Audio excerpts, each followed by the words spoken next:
So it's my pleasure to welcome you to ETAPS 2017. And in fact, this is the 20th edition of ETAPS. So at least from my own perspective, it's also an indication of how quickly time is going by. So it feels like it was last year we started.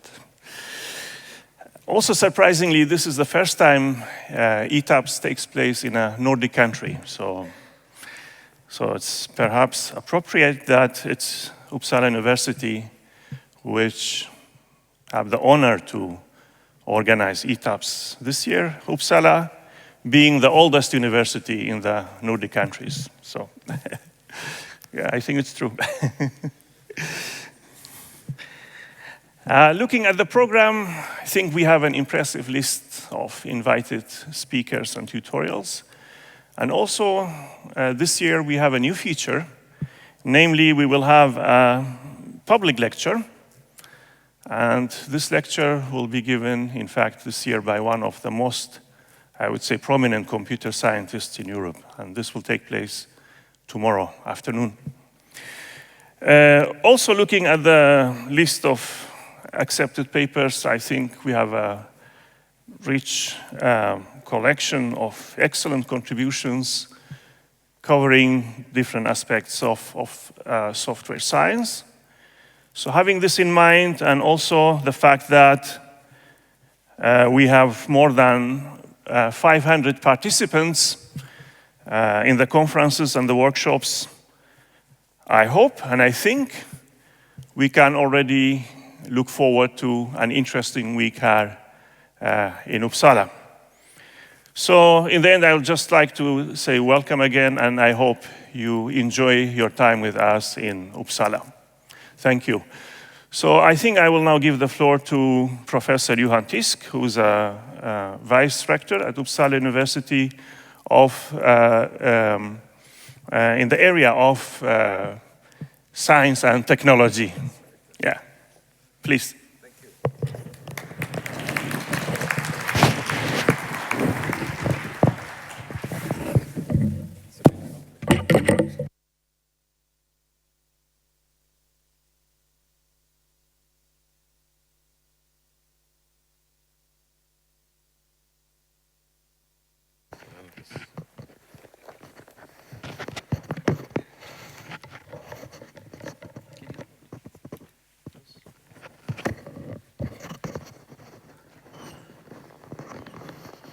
Okay, so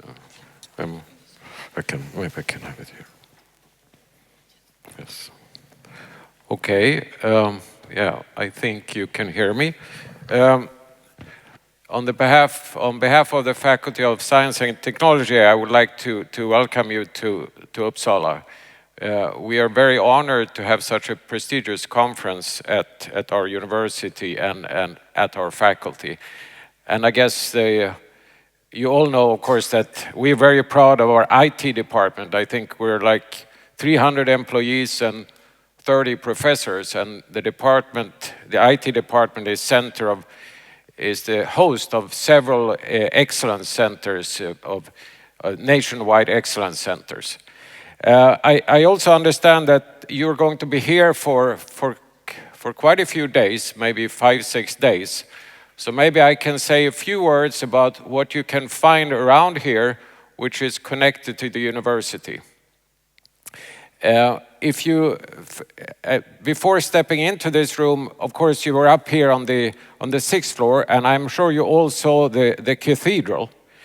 And the cathedral is the main cathedral of the Swedish Lutheran Church. And you might wonder why this church was built here.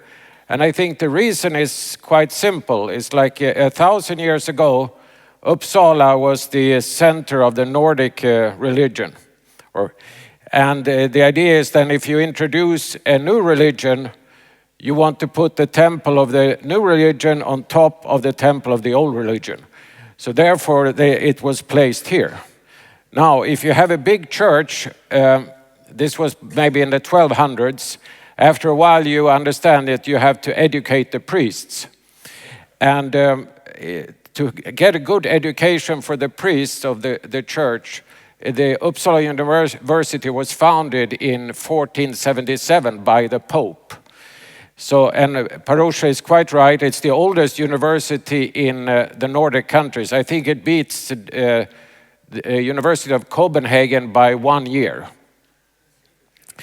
And also, next to the cathedral, there is this building with a funny dome on top. And there, Olof Rudbeck carried out medical experiments.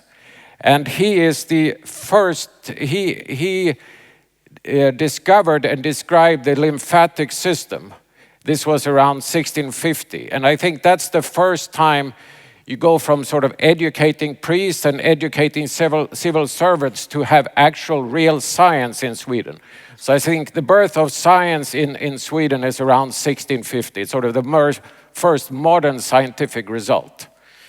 So I think that the Gustavianum with this funny dome, it's an interesting museum. It's worth a visit. Also, if you step out here and walk towards the small river, Fyrisån, you will come to this square where you find a few buses. If you walk north a few hundred meters, you will find this building at a funny angle with the main street. And that's the old astronomical observatory of Anders Celsius, you know, the guy with the thermometer. And if you keep on walking a few hundred meters more north, you will come to Linneträdgården, the garden of Carl von Linnaeus. And I guess Linné and Celsius are the most famous scientists of Uppsala University. I could say that we are proud of actually having 3 units associated with our faculty. It's the thermometer, the Celsius temperature degree. There is the Ångström unit, 10 to the minus 10 meters. So if you have a little more time, maybe visiting the Ångström lab a little bit south of this central Uppsala is also worthwhile. And in this building, Gustavianum, that we discussed, there is an exhibition talking about the dream of exactness that also describes the work of Anders and Knut Ångström. So those are 2 units, and the 3rd unit is Svedberg. It's a unit for the speed of sedimentation. He was a Nobel Prize winner in chemistry. So we have 2 Nobel Prize winners in chemistry, Svedberg and Arne Tiselius. And we also have 2 Nobel Prize winners in physics. They are Kai and Manne Siegbahn, and they worked in spectroscopy. So that's sort of what I would do if I have a few days to visit. So please visit the museum. And again, we're very proud and happy that you have chosen to come to Uppsala University. Best of luck with your conference.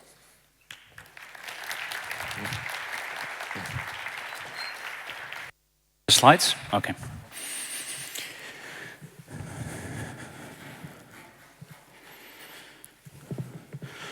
Good. Okay, welcome everybody. On behalf of the ETAPS steering committee as well as the ETAPS association, I would welcome you here at ETAPS 2017 in Uppsala. I guess I don't have to explain you what is ETAPS. It consists of 5 conferences and numerous workshops that actually started already last Saturday.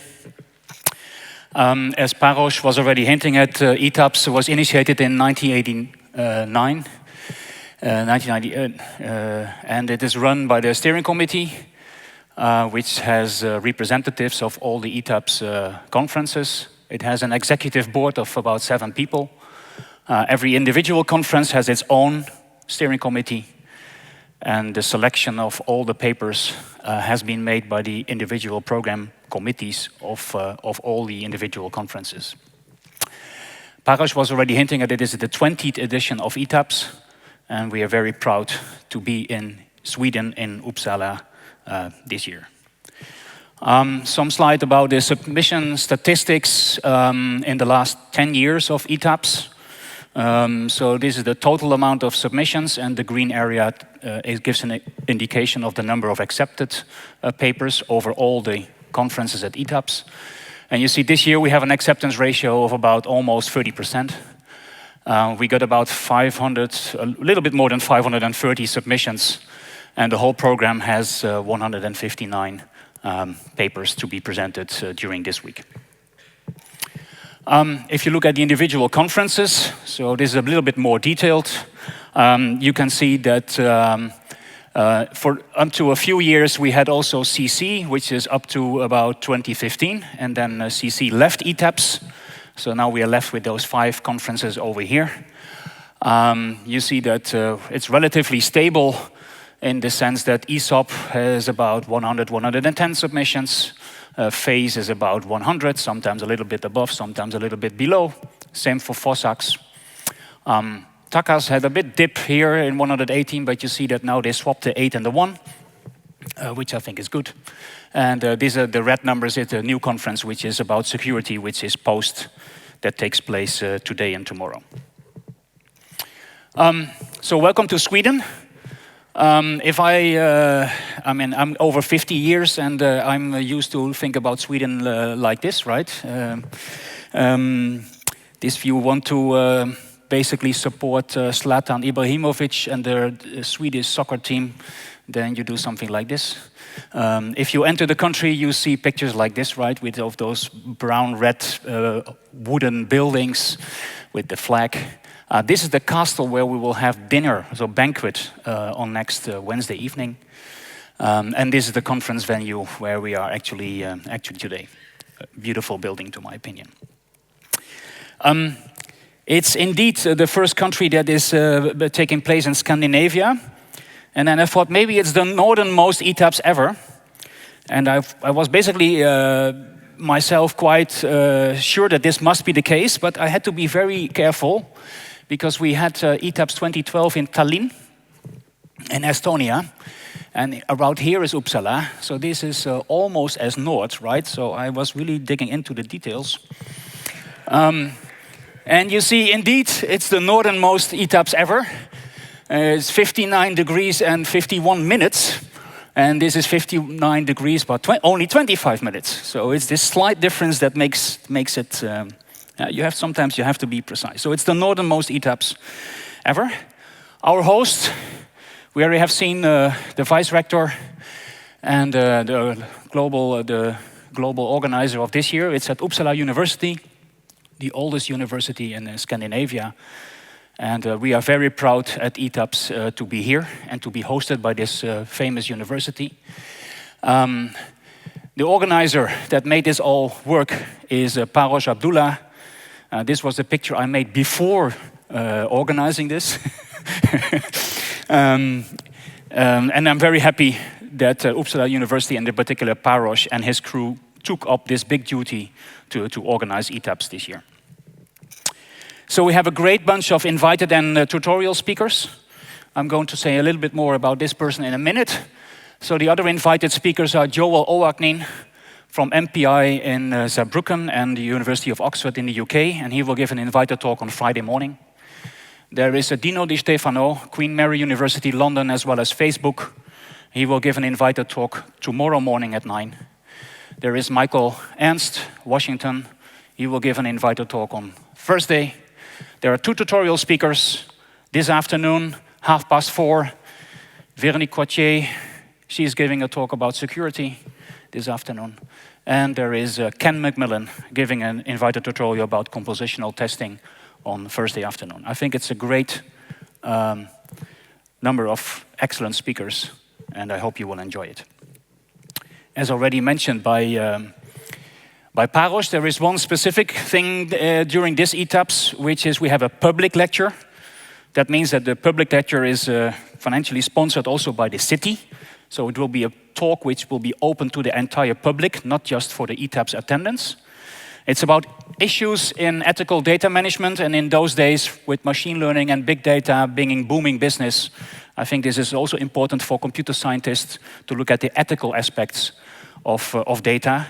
And Serge Abitboul will give a talk tomorrow afternoon, and everybody is very welcome to attend this talk. My last slide before I'm going to start to introduce the first invited speaker is about some ETAPS news. So ETAPS has a contract with Springer. And maybe you have seen that on the website currently what you can do, you have an author version of the paper for most papers. And there is the official publisher version. And many people ask me, why is this? So the point is that with the Springer contract, all the people of the ETAPS Association, as well as all the people that are currently here in Uppsala, have access to the official proceedings version. But after a few weeks, I think it's about 4 or 6 weeks, this is no longer the case. And in order to make this general available to the entire public, we have decided to also make the author version available. And this is, let's say, accessible to everybody on the world. That is a kind of step towards gold open access. And although all details have not already been decided on, I can already tell you that from next year on, the ETAPS proceedings will be published in gold open access. That will mean from next year on, everybody on the world will have access to ETAPS without paying any fee, without having a password, without having any extra hurdles. And I think that's great news. With this year, we will have a new initiative. It's the first ETAPS Test of Time Award. This is supposed to be an award for papers that have been published at one of the ETAPS conferences that is at least 10 years in the past. So there were nominations this year, and during the banquet on Wednesday, the prize winners will be made.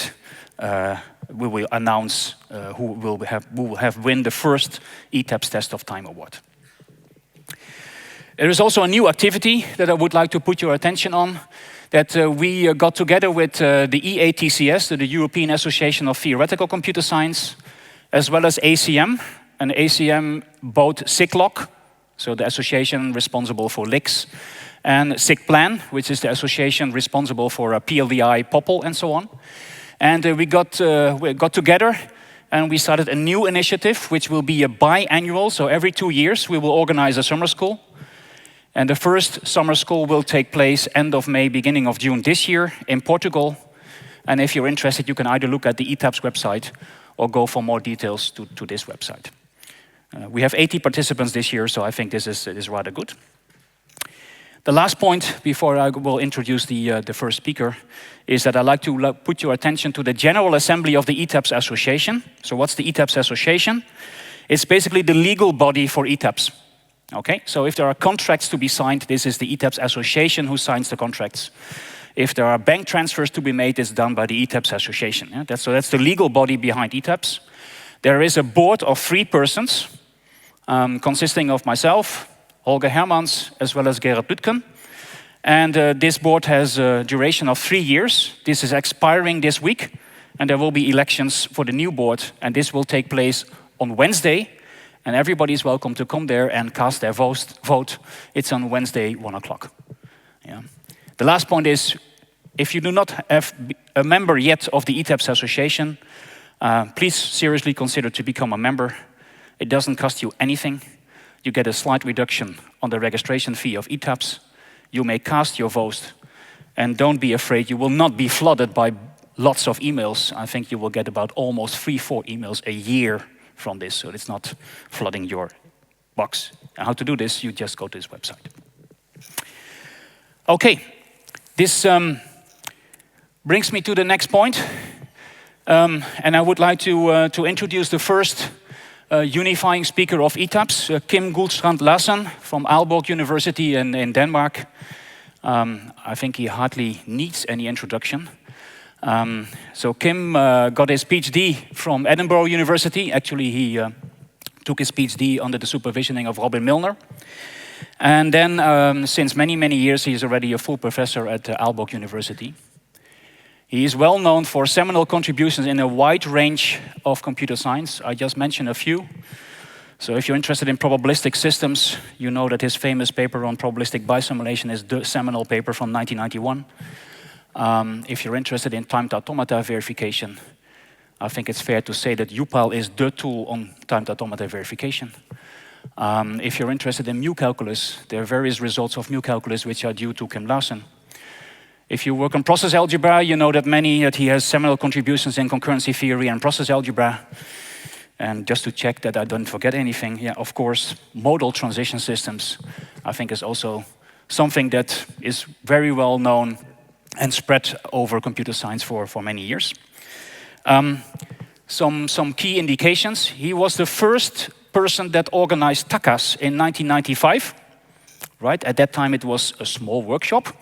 Nowadays, we have seen almost 200 submissions, so it grew into a very important and substantial conference.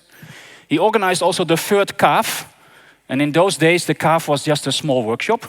Nowadays, we know that CAF is one of the famous conferences on computer-aided verification. He's the leader of the Distributed and Embedded Systems unit in Aalborg University. He received the CAF award a couple of years ago in St. Petersburg for the tool Upal, together with his co-developers of Upal. And what makes it special to have him here in Uppsala is that he received an honorary doctorate from the University of Uppsala in 1999. And I think it's great that he is here and he will open this conference with his keynote speak. Thank you.